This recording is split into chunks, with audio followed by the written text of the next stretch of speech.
Welcome to another update. This is day 8 and 9. Yesterday I did not make a video, so I'll be including everything in today's video. It is very sunny, and now let me show you the progress that I made and some mistakes that you should avoid if you are getting into real estate, if you plan on buying rental properties. Also, if you are in the real estate game and you are looking for cheap homeowners insurance for your rental properties, or you are a homeowner and want to save some money and lower your monthly payment, make sure to check out the Steadily link in the description box below. All right, so let's go inside so I can show you the progress so far.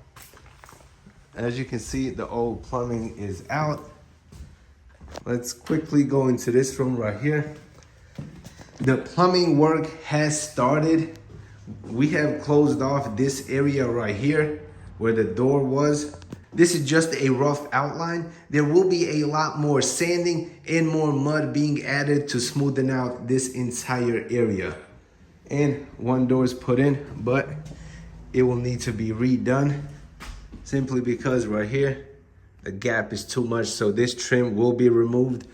And once the trim is removed, we're gonna have to buy way bigger trim to put in this area to cover the gaps between. As you can see, they use these wooden planks as trim, and these bad boys are like very, very wide, way wider than the trim. So we will need to find something as wide as that to use as trim. As you can see over here too,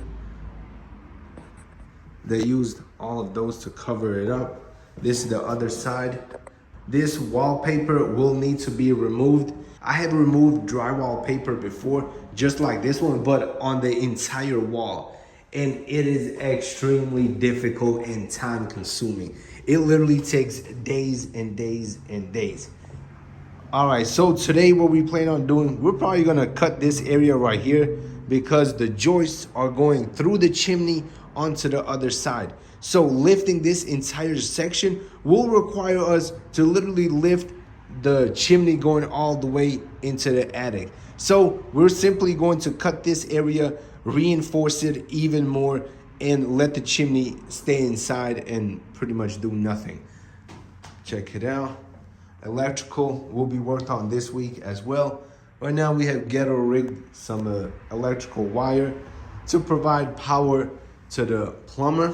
And now let me show you the progress on the plumbing so far. Let me quickly show you where the main water line is. As you can see, it is coming out, going under the kitchen, and going in the bathroom. As you can see, the plumber has done a rough outline of where everything will go. That is the sink area, the washer and dryer, and right here is the water boiler. So that is important as well. Right here is the shower, the hot and cold for the bathtub, and right there, the cold for the bathroom. But as you can see right now, the vent for the toilet, all of that toilet cast iron has been removed. And check it out. Completely gone. It was in horrific shape. The pipe was completely destroyed. It had multiple cracks and all of that stuff. Here are some pieces of the cast iron. Check it out. That's like the old clay stuff that they used as well. Here's the cast iron pipe. Look at this big old crack straight through the middle. The plumber sent me some pictures and I was like, we have to dig that thing out completely. If not, pretty much every couple of months, dirt will go through these cracks, get stuck in there, clog up the toilet, so you will constantly have to pay someone to come and clean out the area. And this is where everything is connected. Let me remove this area. Check it out. That leads from the house into the main. So all the cast iron that was cut is removed, and now it is connected to the main, to the good part, the good plumbing. And as you can see, we are going to have some clean outs in this area as well, which is definitely important. Before, there were no clean outs whatsoever. So that is the progress that has been done. Yesterday, we didn't do much work. Today, we just showed up, so we still have a lot more things to do.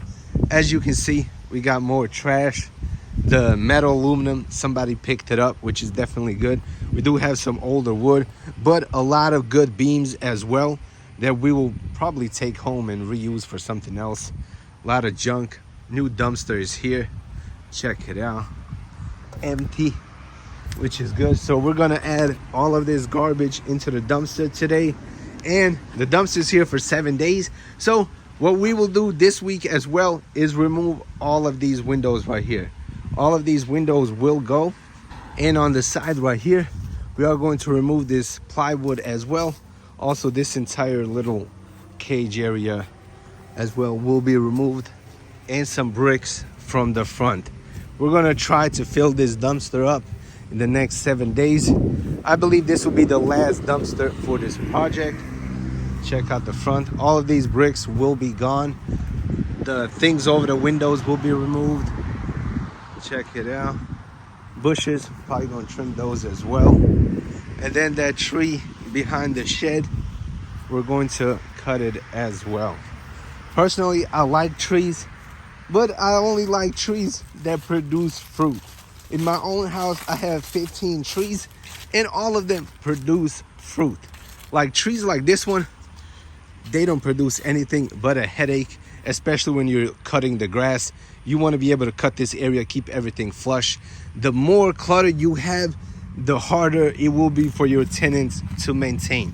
That is why I like areas like this where the entire backyard is flat. The tenant will just need a simple lawnmower, cut the grass, and be done with it. If you have too many trees, they have to rake leaves, and a lot of people simply do not want to do that. And now let's talk about some mistakes that a lot of new investors make. Mistake number one is they want to add their personal touches to absolutely everything. Personally, I made this mistake myself early on in my real estate career. Every time I would buy a rental property, I would think about, oh man, I need to add this. I like this thing right here. Let me add these tiles to the bathroom. I like them. But in reality, you should never do that. People do not like the same things that you like. Personally, what I do now is I do the simplest things. I go online, I see the new construction houses, what colors they are using, and that is the colors that I paint my houses. Over the last 5 years or so, the majority of the new construction homes have been using like light grays, like light peach colors and stuff like that. So this house will probably be some type of shade of gray. The same thing goes for flooring, especially in the bathroom and in the kitchen. A lot of people add tile, then they put very bright grout. For example, white. In my opinion, that is a big mistake. You want your grout to be a darker color. If you add white grout, best believe in 1 year or 2 years, that grout will no longer be white. It will be yellow, brown, and it will make the entire kitchen and bathroom floor look disgusting. So be very careful what type of grout that you put in your properties. And mistake number 3 is people avoid the most important things, the big jobs in the rental properties, and they focus on the cosmetics a lot more than they should. For example, this bathroom, when I first bought it, it had multiple layers of flooring. The bathtub was almost falling through. Both of these beams were dry, rotted, and were no good. A lot of people would have simply removed the bathtub, laid down new plywood, and kept the old plumbing and patched it up somehow.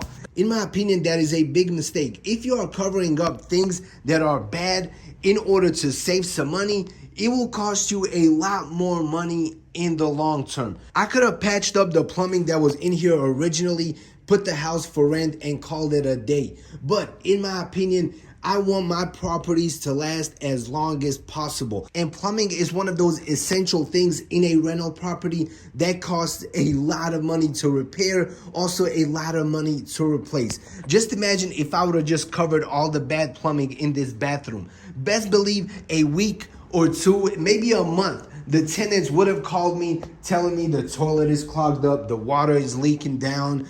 It would have been a pain in the butt. and I would have spent hundreds, if not thousands of dollars on plumbers coming to unclog the toilets, coming to do more patchwork, and so on and so on. In my opinion, the best thing you can do in rental properties is replace the most important things, such as the plumbing, the HVAC, the boilers, all of the most important stuff that is essential. I have multiple rental properties, and over the years, the most calls that I have received regarding these rental properties is due to plumbing, clogged toilets, clogged showers, and so on. Also, light fixtures as well. For example, the outlets going out, the breaker outside going out, and so on. So instead of spending all of my energy on the cosmetics, making the house look good, but everything underneath is completely broke, I personally focus on the most important things: plumbing, electrical, and HVAC. In my opinion, if those three things are in great condition, you should not have any problems from your tenants. Obviously, there's other problems, but those three are the main ones.